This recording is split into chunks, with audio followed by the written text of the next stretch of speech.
Hi, welcome to another episode of RK Leadership. And I want to welcome my guest and CEO of EME Engineering, Chris Langford. Chris, why don't you tell us a little bit about yourself and the company? Sure. Yeah. So my name is Chris, owner operator of EME Engineering.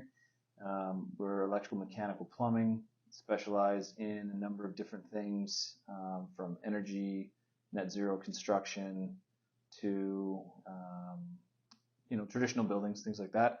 Went to Ryerson University, now called Toronto Met, where I met this fine gentleman here, and a number of other guys that we're still closely connected with, and I appreciate the friendship that we've had over the years and the connections. It's nice to see you thriving as a professional. So happy to help you out with this kind of interview. It's kind of interesting, a little different outside of my normal day to day, but happy to be a part of it.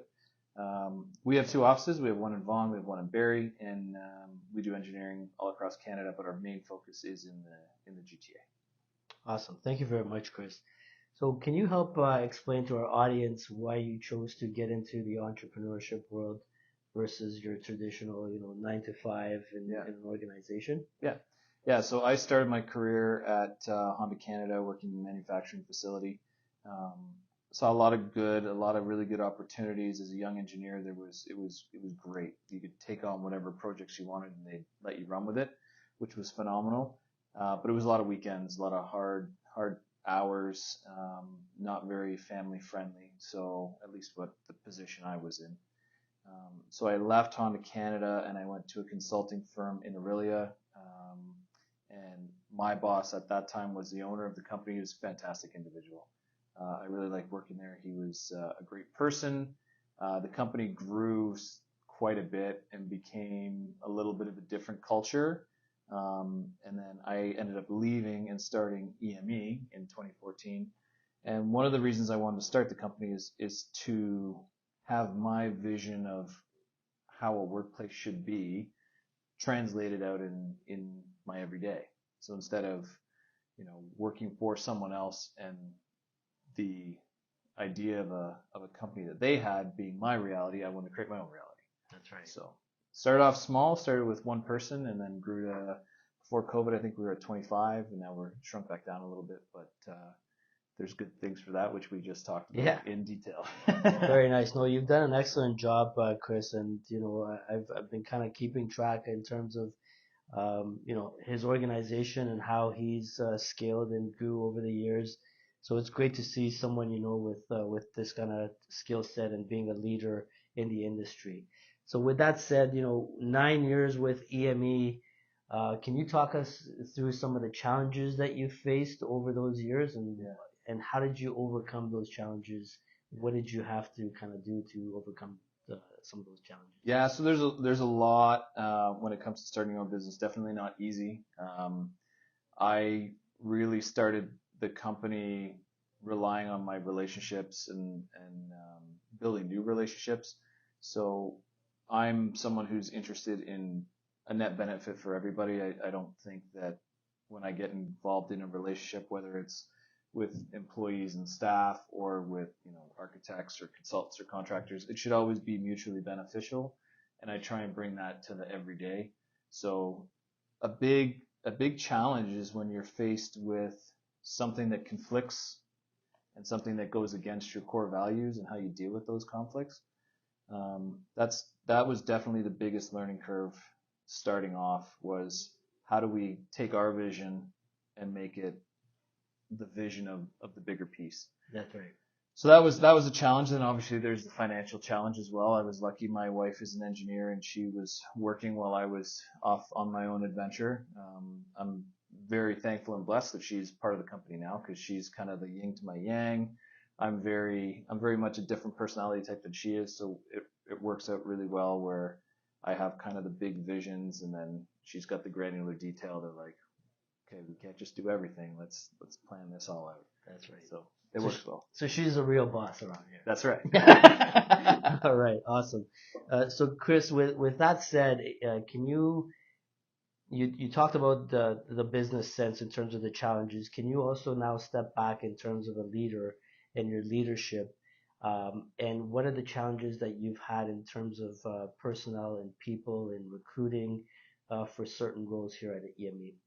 Yeah. Okay. So that's kind of packed. When it comes to personnel, I was very fortunate that the individuals I started the company with were people I already knew. So I had experience with them. I knew their personality types. I knew how to manage them. And from my background, just playing a lot of sports and being engaged with a lot of different friend groups, um, I've always able to kind of change.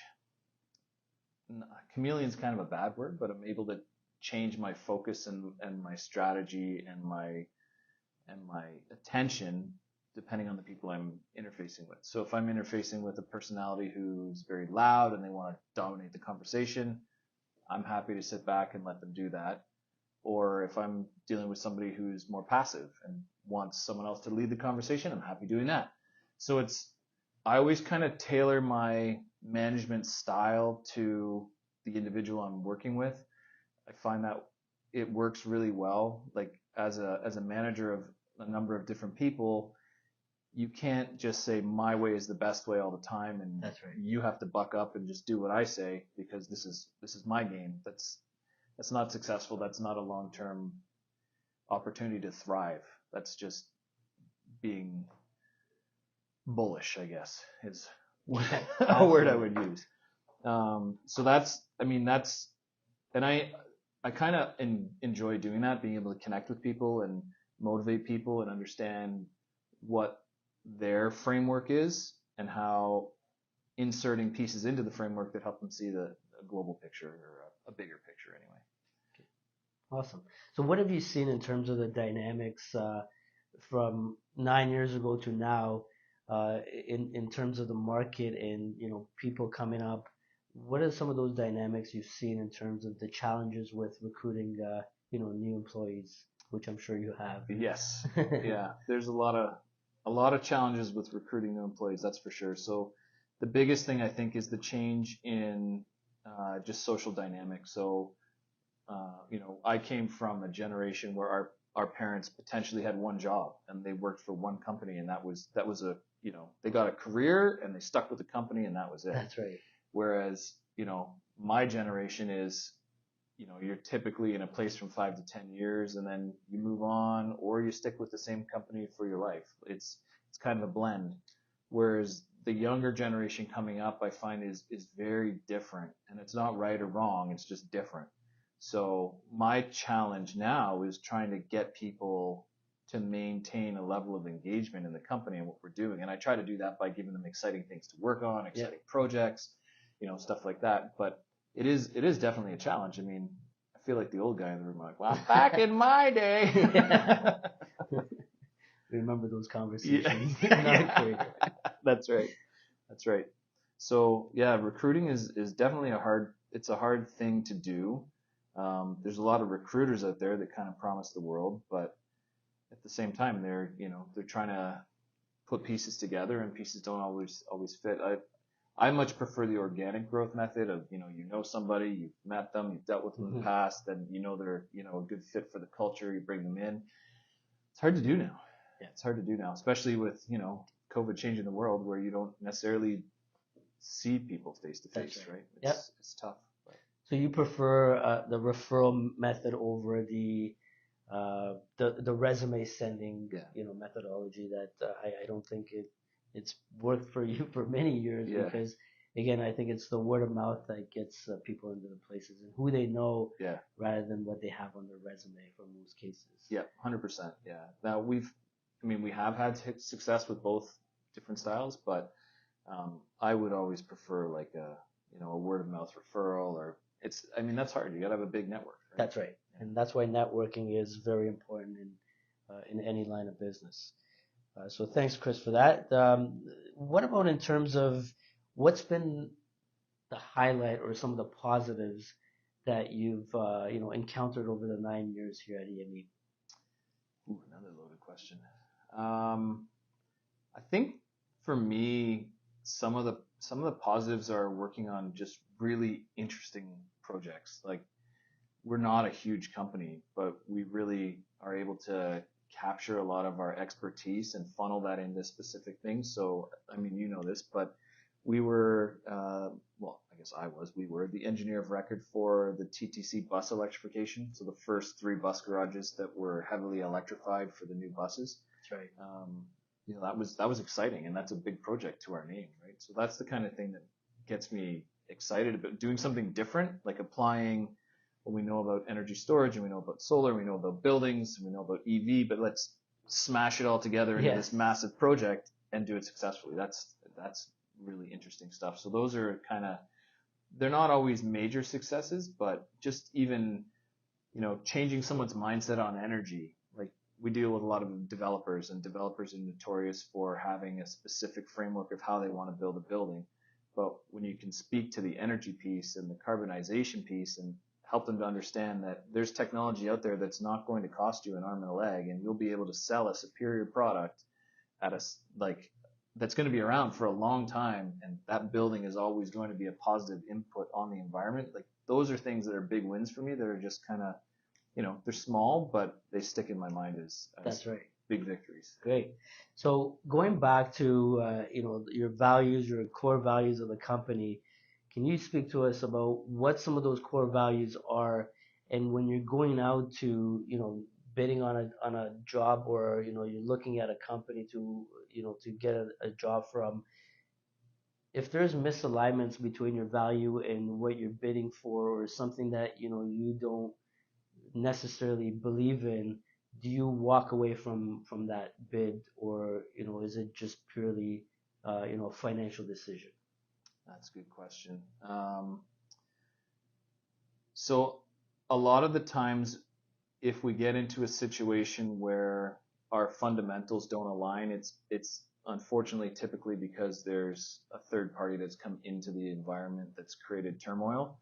So quite often, we'll get along with architects and other engineers and developers, and then, potentially there's, I'll use contractors. Sorry, contractors are some of my best clients, but I'll use a contractor as the bad guy in this situation. If a contractor comes in and their sole focus is to pillage that project and get money just for themselves out of it, it becomes really difficult and really tumultuous. So I do not like when that happens. I don't think anybody does, but that's by far my least favorite situation to deal with. It's really, it's not good for anybody. It's bad for the client. It's bad for everybody involved. That's right. Yeah. That's right. Awesome. So Chris, again, going back to the leadership piece, what would you say your leadership style is like? Okay, so I was explaining earlier that we were enrolled in a program where we were focused on understanding different personality types. And fundamentally, I already did understand there are different personality types and how to deal with them and how to manage them, but I didn't know how to quantify it. Like, if you had asked me a year ago, explain this person over that person, I would be able to give you details, but not understand why. Um, there's a book called Surrounded by Idiots. It's quite good. There's an audiobook of it too. And if you read through that book, or like I do, listen to the book when you're driving around, it really enlightens you to understanding, oh, I know that this person is this way, and I know that person is that way. Now I understand why, and That's now right. I understand how to deal with them in a more positive way. So I think that is really valuable. That's something that's really changed my mindset recently, is being able to quantify. I mean, not everybody falls in one category. Most people are 2 or 3 different categories, but it helps you understand kind of who they are and how to deal with them in an effective way. Because it's always like, you always want a positive output when you have Exactly. an interaction, right? Yeah. Now, do you feel in leadership, just like any aspect of your job, uh, you're always learning as the years go by, or as time goes by, you're always learning about leadership as well, just like any other aspect of the job. Yeah, 100% leader. So I like what you're up to, because a lot of the younger generation, even my generation, there wasn't a lot of leadership training. Yes. There was a lot of management training, but a manager is not necessarily a good leader, and good leaders don't always make good managers. So That's right. I like the focus on the skills of leaders and what's important to be a leader is critical for like young engineers. I'm using engineers because that's who I deal with, but younger individuals to understand there's there's differences and there's different techniques and there's a whole world full of information that you probably don't even know about unless you're out there trying to get it. Exactly. And do you feel like what is the best way now, put yourself back in when you started, what's the best way and, sharing your advice with the younger folks, to obtain that leadership training or skill? Is it reading books, getting in there practicing, finding a mentor or a coach? What's the best way of, obtaining that I'd say type of they're skills? yeah, they're all part of the equation, right? Like there's no silver bullet that says if you do this, you'll be a great leader. Like you've got to get exposed. You've got to put yourself in awkward situations. That's right. Conflict resolution, huge. Like nobody teaches conflict resolution, and that's one of the biggest things that will make you a good leader. Because when I was younger, my go-to was to yell louder than the next guy. That doesn't work in a professional organization. You get away with it for when you're in your 20s and you're in a specific situation, but that's uh, that's something I've definitely had to change over time, and it only comes with exposure and learning to deal with conflict resolution in a more organized way. That's So right. yeah, So if you were to go back, what would you do differently? I like where I am, so I don't know if I'd change anything, No, in terms but of, again, in terms of, the leadership aspect, would you, read more books, or oh, what I would you see. do differently in that term? I definitely read more books. Knowing where I am now, I kind of got here organically just because of personality type and where I wanted to go. I would definitely read more books, understand, like, I mean, use all the resources that are out there, right? Get engaged with different work groups, try and build up on. I have kind of a not famous, a phrase that I like to use. You don't know what you don't know. That's right. So if you want to be a leader and that's something you strive for and that's something you're interested in, you've got to go and get all the information and you got to apply it. Like knowing how math works and not applying math That's right. is useless. Yes. So go and figure out what it is to be a good leader and what your leadership style is and what you want to be as a leader and develop it with practice. The only way to do it is with practice. Absolutely. Yeah. Now, did you have any mentors, in your career while getting to the stage, or? Yeah, I had a lot of different mentors and who had very different management styles. So, um, my mentor at Honda was an electrician, probably the smartest guy I've ever met, but he was very rough around the edges, and that was valuable at the time, and that was important at the time. I wouldn't be who I am without that experience. Mhm. But would I want to be working for him now? Absolutely That's not. right. We're still friends, Yeah, but I would not want to be working for him. that's right. And then, another mentor I had was my old boss, Jack. Like he was the nicest person I've ever met in my life. He genuinely cared about everybody and their problems. And that's something that I saw coming from the rough around the edges guy to the caring guy. I was like, oh wow, this is like this this can be a successful model. Yeah, So it's interesting to see kind of how along the way different mentors have different impacts, but you take the good with the bad and try and weed it all out. that's right. So I want you to go back now, segue to this question.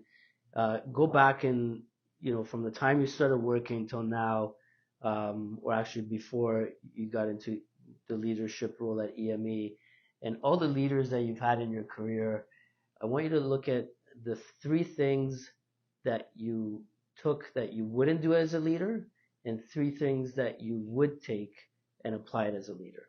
So the good and the bad. Okay,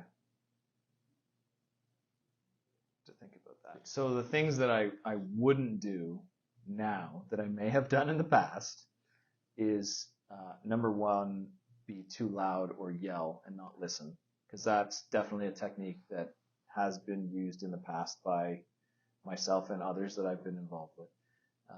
Number two, and I still remember this, I was in, I won't call it leadership training, but management training. And Hmm. one of the key principles they taught was if you're engaged with an employee or a coworker, you have to really make them think that you care about what they say. And I remember putting my hand up and saying, shouldn't you actually care about what they have to say? Well, if you do, that's great, but you need to make them think. So being genuine is Yes. something I'll put in both categories that I would do, and being ingenuine or disgenuine, or I don't even know if that's the right word. Authentic. There you go. Yes. So I definitely would put that in a good and no good. Um, Another no good would be being self-absorbed. So I've worked for a few people in the past where um, things that I've needed them to deal with as my leader, they just, you know, not important. And it's been important things that are critical. Like, Yeah. you know, at the time it was extremely important that we needed to resolve something, and to have my leader just kind of, well, I'm working on something else and this is important to me and what you're saying isn't, so let me do what I need to do. So engagement is something that I definitely would put in, again, both categories. I'm kind of cheating here, No, eh? no, it's good. And I guess some of the things I would do are, well, I said be genuine, be engaged, but learn more about each person and personality type. I think that's huge. Understanding who people are as a fundamental core, as a human being, and apply kind of strategies to engage with them to get that positive result. So those are all things that I've learned kind of along the way, but things that I would definitely focus attention on for sure. Awesome. So next question I have for you, Chris, is what are some lessons that you'd like to share with, again, with the younger folks out there, in terms of entrepreneurship Mm-hmm. and for the folks that want to get into that world? So being an entrepreneur is tough. It's not always easy. You're not going to necessarily stumble on an idea that'll make you millions of dollars overnight. Some people do it. I'm not one of them, but some people do it. You have to have, to be an entrepreneur, there's a thing called entrepreneurial spirit. You know, you got to be willing to work hard for what you want, be dedicated, you know, be focused on a goal. Um, all important things. But I would say the biggest thing is don't be afraid to step out on a chance. As long as you've got the passion and you've got the ability, then you can do whatever you want to do. Like, you know, if you want to build houses out of shipping containers, go for it. Just build up a metrics of how you're going to do it and jump in. But maintaining a positive attitude is always going to get Yes. you a lot further than maintaining, you know, a concern on incremental finances. Like, it's being an entrepreneur is about taking risks. It's That's about, right. There you go. you know, Taking risks. yeah, it's about doing something because you want to do it and you have a passion for it. It's not, you know, it's not something that you do if you like stability and you like, you know, a fixed routine. It's something that you do if you like a vision and you want to get there. That's right. There's bumps along the way, but Yeah. So what do you do if you fail along the way?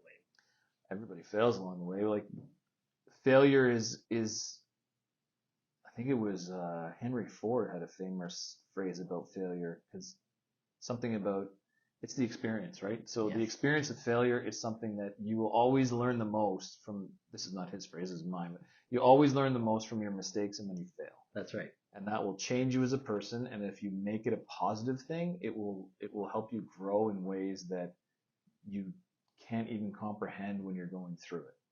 But you know, failure is important. If life was just all roses and lollipops, then nobody would have any drive or determination. Exactly. That's awesome. Thanks, Chris. And you know, what advice, what leadership advice would you have for, let's say, you know, not only the younger folks coming up, pursuing leadership positions, but also the younger, because you work with a lot of engineers, what advice would you have for the young engineers pursuing leadership, or careers in leadership, or wanting to take that step to a leadership role? I would have to say, just from my experience with classmates and staff and other engineers I deal with, the biggest thing is define who you are as a person, understand your own shortcomings, and work on those things every day. So a lot of engineers are a specific personality type, but just because you're hardwired a certain way doesn't mean you can learn to thrive in another way. So to me, in my mind, the biggest component that contributes to success of a leader is someone who is able to identify and engage with others. So in order to do that, you've got to get outside your comfort zone. That's right. So I would say that's my biggest piece of advice is get outside of your comfort zone, find ways to stretch your mind, and yeah, go do it. Yeah. And again, that's interesting because you know, going through engineering, we've seen a lot of the engineers are kind of introverted personalities, and communication is a huge and very important Yeah, piece of leadership. absolutely. So how do you train, or how do you ensure that the younger engineers that you hire, and you set them up for that leadership, successful role as a leader? How do you train them to develop better communication skills? Whew, that's a good one. So obviously communication skills is multifaceted, right? It's verbal and technical Yes. and written. Um, the easiest one to master is written. And again, when it comes to conflict, I always find that's the best metrics to measure. So a strategy that I've told everybody I've worked with in the past, and I use not every day, but when conflict arises, is instead of writing an email and just hitting send, always write an email, take a minute, do something else, and then come back to it and review it as if I was the person reading it. Hmm. Because the problem with email is there's no tone. Like That's right. you can't dictate if someone's angry or yelling, or so your tone has to be very factual and very, this happened, this happened, this happened, this is the solution, this is what we're going to do. And remove emotion from everything, because it's when you're by yourself and you're reading an email, your state of mind will dictate how you respond. Exactly. And that goes further, that communication piece. If you're in a bad state of mind, try not to respond to anybody. Try to just, hit the snooze button and deal with it when your mind is clear and you're in a good state. Um, those are things that I always try and encourage our staff to do, and our management team here as well. Um, and voicing concern to each other. So if we have a situation we're dealing with and it's, whatever it may be, um, we try and collaborate and come up with a response that's non-emotional, factual, and complete. So in terms of written communication, those are my big tips. Verbal communication is kind of the same, but dealing with that conflict resolution is important because you never know. When I first went into consulting, I was extremely nervous to go to site reviews and to go to consultant meetings on site. That's right. Because I was always afraid that, a contractor or an architect would have this off the wall question that I wouldn't have the answer for, and I would just, oh.